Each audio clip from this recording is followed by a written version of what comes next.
এজন্য সকলে এখানে অবস্থান করুন।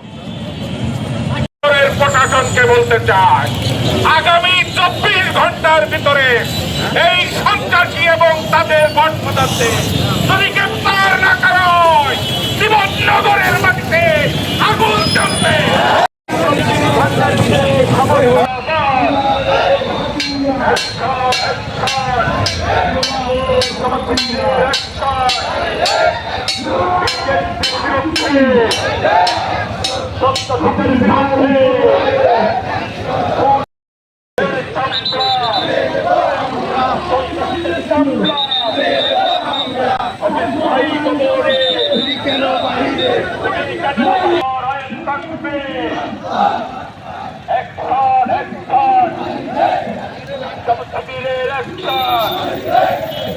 সন্ত্রাসীদের বিরুদ্ধে, খুনিদের বিরুদ্ধে,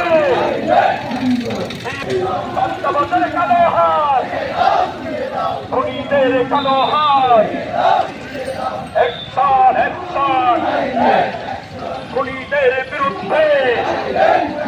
কি বললো কেন? আমি ভাই বললো কেন?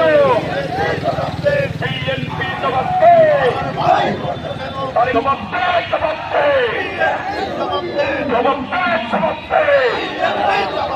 আমি ভাই উনি কেন বাহিরে?